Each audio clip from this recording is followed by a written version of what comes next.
Hi guys, I'm back. For today's video, ang ating i-review ngayon ay hindi po pagkain, kundi ito po yung action cam na gagamitin po natin para sa ating pong pag-vlog. Isa po sa dahilan kung bakit hindi po ko gano'n nakapag-vlog ay dahil po yung aking nagamit lamang ay cellphone at medyo nahirapan po ako dahil yung audio niya at saka yung video niya ay medyo mahirap pong itimplahin sa cellphone. So lalo na po yung audio dahil medyo mahina nga po at hindi maganda yung sagap ng ating audio. So may mga nagko-comment po na hindi po mahina po ang aking boses.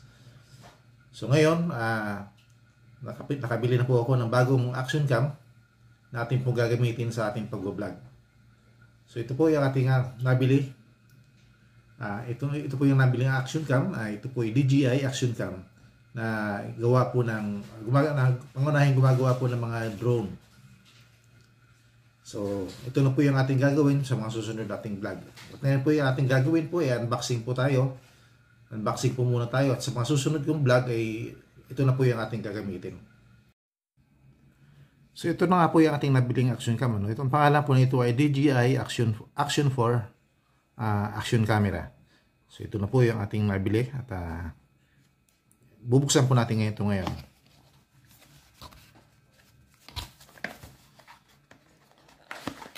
So, siyempre, ito po yung nagamit ko na, nabuksan ko na, na-testing ko na rin po. Ito yung mga accessories niya.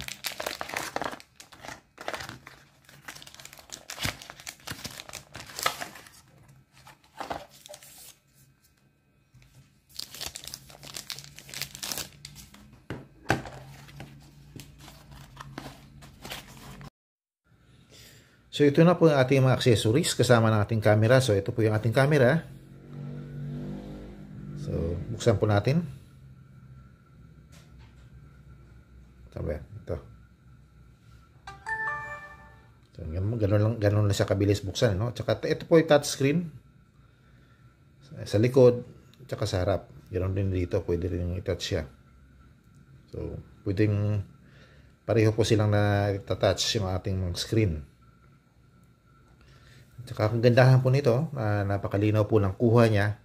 At saka kung magkakaroon mo tayo ng vlogging sa labas ay hindi na rin to magiging magalaw. At saka yung audio niya magiging napakalinaw na. So ito po yung kanyang cover, accessories para protective, dagdag protection. At meron po siyang kasamang dalawa pang battery bukod po doon sa nakakabit na sa ating action cam.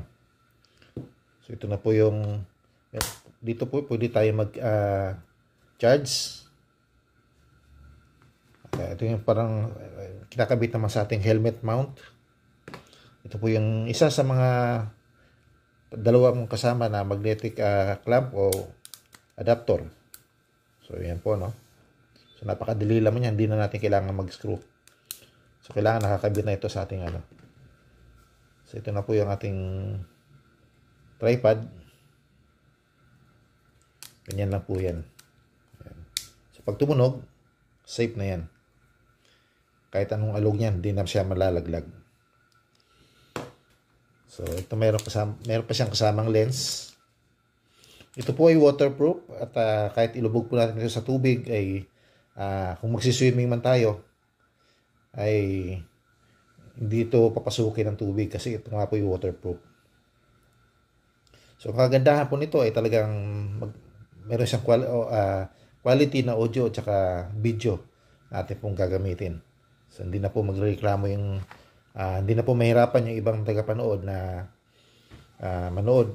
makinig at saka manood kasi magiging malinaw at ang parehong audio at saka video nito. So, ito po yung nabili ko sa SM at saka medyo pricey po pero mas marami pa pong mahal nito dito. Ito po yung nagkakalaga ng 23,000 lahat kasama na yung kanyang memory. So next time natin tayo mag-vlog, ito na po yung ating gagamitin. So maraming po salamat.